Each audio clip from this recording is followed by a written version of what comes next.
ये दोनों आपके सीरीज में हैं और ये चारों आपके सीरीज में है। 1 2 3 4 ये चार आपके सीरीज में दिख रहे हैं और ये दोनों सीरीज में दिख रहे हैं। तो इन चारों का इफेक्टिव रेजिस्टेंस क्या होगा? 4 × 15/6 और इन दोनों का क्या हो जाएगा? 2 × 15/6। अब क्योंकि इफेक्टिव रेजिस्टेंस निकालने के बाद दोनों पैरेलल में होंगे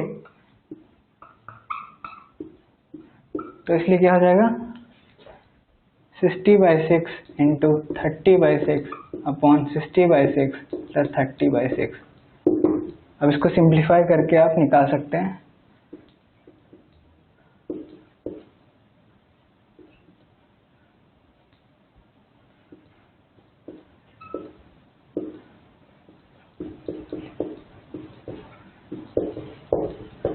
(10/3) इफेक्टिव रेजिस्टेंस आपका ओम हो जाएगा।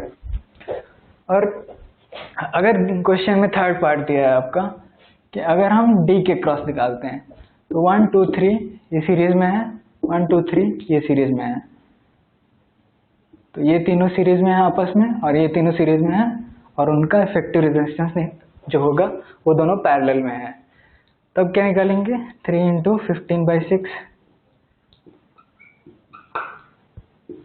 ऊपर वाले का हो गया 3 × 15/6, नीचे वाले का हो गया 3 × 15/6 यहाँ तक का, यहाँ से AFED तक का और 3 × 15/6 ABCD तक का।